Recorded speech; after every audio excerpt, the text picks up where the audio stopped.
ধরো তুমি একটা ছবি ক্লিক করলে, সেই ছবিটা তোলার পর দেখছো ব্যাকগ্রাউন্ডে এমন কিছু চলে এসেছে যার জন্য তোমার পুরো ছবিটা নষ্ট হয়ে গেছে।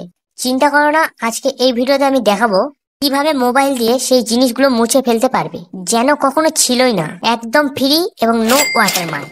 তো ভিডিওটা ভালো লাগলে তোমার এই ছোট্ট ভাইয়ের চ্যানেলটি অবশ্যই সাবস্ক্রাইব করে দিও এবং ভিডিওতে একটি লাইক দিও এবং কমেন্টে তোমার মতামত জানাও। প্রথমে গুগল ওপেন করো, সার্চ বক্সে টাইপ করো ইনপেইন্ট, নিচের 2 নম্বর ওয়েবসাইটে ক্লিক করো। এখানে ক্লিক করে তোমার ইমেজ ফাইলটা সিলেক্ট করো। এবার কন্টিনিউ ফ্রি অপশানে ক্লিক করো, নিচের কর্নার থেকে তুলি অপশানটি সিলেক্ট করো। এবার যেই ছবিটা তুমি সরাতে চাও তার উপর তুমি এইভাবে আমার মতো করে ব্লার করে দাও। আর হ্যাঁ, যতটুকু তুমি সরাতে চাও ততটুকুই ব্লার করবে।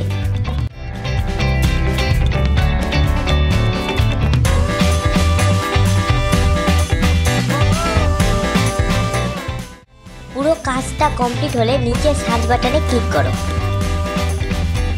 এবার কমপ্লিট হয়ে গেলে উপরে ডাউনলোড অপশানে ক্লিক করে ডাউনলোড করে নাও।